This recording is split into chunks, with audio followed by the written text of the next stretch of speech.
Hey, it's Yolanda at DryerBuzz, and of course at 27 Answers. It's that time where I wake up, roll over, and give you the first answer off the top of my head.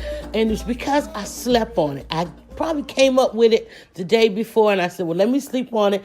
If I wake up, and I do a lot of thinking like this, if I wake up and it is still there, then it's real, right? It wasn't just a dream.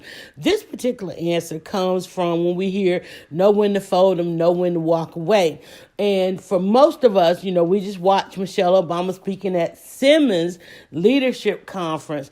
And my takeaway from her talking about her time in the White House, her time as our Forever Flotus, is living on your own terms.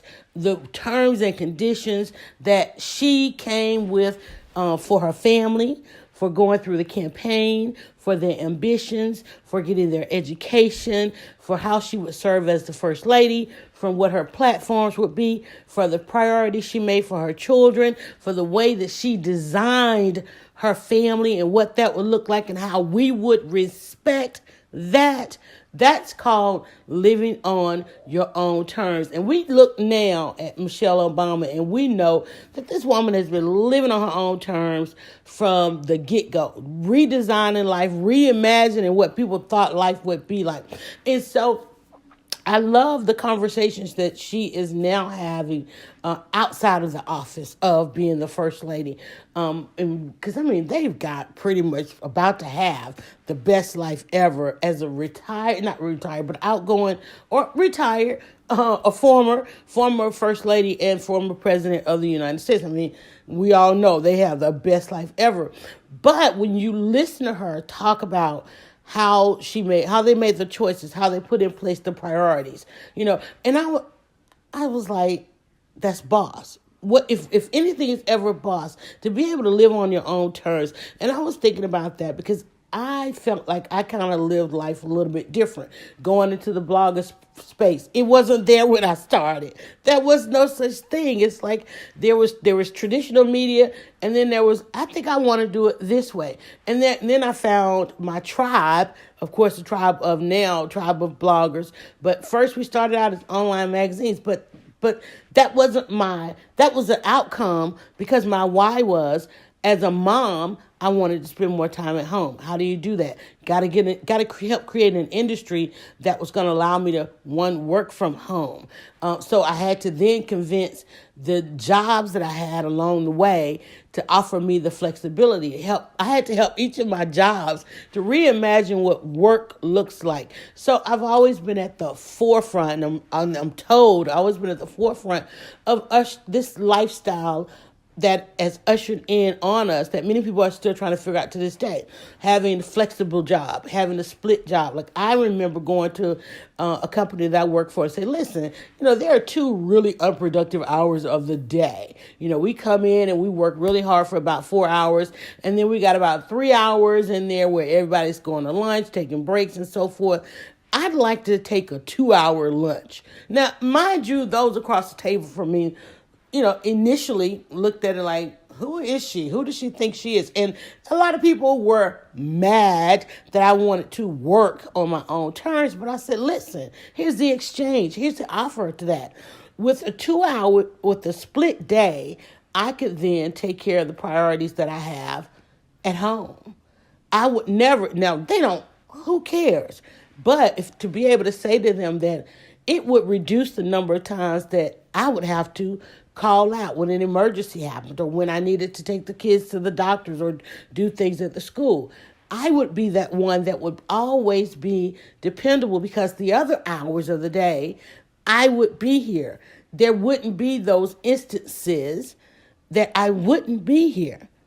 And they thought, wait, that's a whole new accountability. That's a whole new way to look at work. Let's try it. And it ended up being the most productive. Because the 4 hours I was there in the morning, highly impactful, highly productive, the outcomes were met. The goals were met. 2 hours away, my goals of being home, checking on the kids at school, taking to the doctor's appointments, getting groceries, going home sometime, cooking dinner so that when they got out of school, they had a hot meal.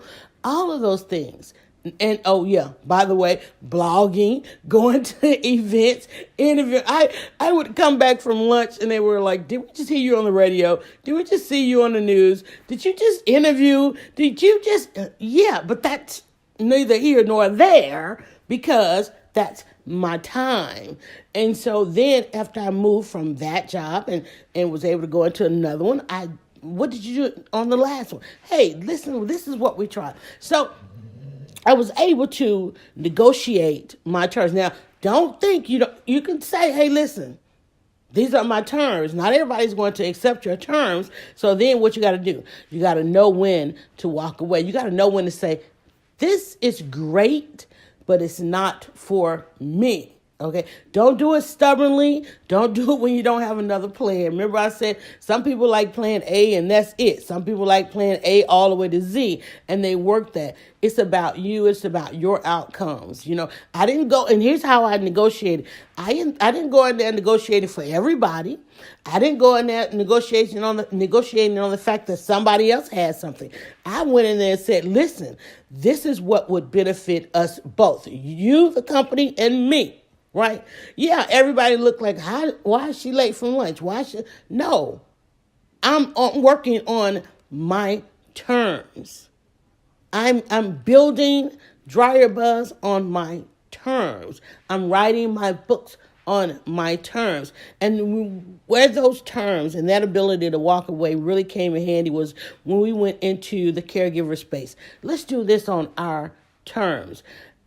No way you would have been able to tell me 3 years ago that we would have been able to do what we did and accomplish what we accomplished and loving our loved one through a transition and coming together as a family. We had to sit down, like Michelle Obama sat down and said, listen, I'll go with you on this campaign to become president, but here are the terms. The children have to be first. The family has to be first. And when we listen, and you can go and watch this in our timeline. If you're wherever platform you're watching this, the link to watch Michelle Obama is there. I guarantee you. And Michelle Obama, when she talked about how she made sure to put herself first, her children first, her family first on the calendar. That goes on the calendar first. Then when we're on this campaign, she said, y'all can have me for 3 days. After those 3 days, that's it. When she went into the White House, she said, listen, I'm gonna be America's first lady, but I gotta be my children's mom. I gotta be my husband's wife. I gotta be my mother's daughter. And guess what she said? At the end of doing that, there was still a whole lot of time on the calendar. There was time for her to have self-care, taking care of herself on her terms. She is Forever Flotus because she came in on her terms. What are you doing and living? 8 minutes into this, got a minute left to talk about it.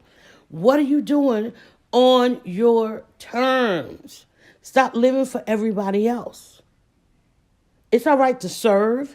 It's all right to be something to some, but you can't be everything to everybody, especially if it means leaving yourself out, especially if it means all that you care about out, all that you want to achieve out, all that you want love and are passionate about it. Because that's the only reason we're doing all of this, because it is passionate to you and it's bringing you satisfaction. And that's okay. That's not selfish. I love serving. Now, there is also that thing called work, and the two don't often mix. So we have to find the blend of it. Got to know when to walk away because you really want to live life on your terms. Guys, that's another answer. On your terms. Know when to walk away because you want to live life on your terms. Let's figure out how to negotiate that. Go back. There's an answer out there where I told you how to negotiate. Hey, listen, we keep these answers going. You can get one Monday through Thursday. We give you a recap on Fridays, except when I don't have a voice. And so I hope that you are enjoying them. In fact, I know that you are enjoying them because you've been letting us know and you're following us. Now, listen, you want to really filter the internet for 27 answers. Use the hashtag on your favorite platform. But we have a page for you on Facebook. We have a section for you on DryerBuzz.com. We've got a page for you on Instagram. And then we've got it all figured out for you over there on YouTube. And listen, and we're about to break it off again on LinkedIn. I'm just saying, whatever platform you're on, if you are creative trying to navigate yourself in between the consumers and the capitalists, these are your answers. I'm Yolanda Lattimore, blogger, author, advocate with answers. All right, just filter the internet. Hashtag 27 answers. Have a great day. Spread the buzz. 27 answers.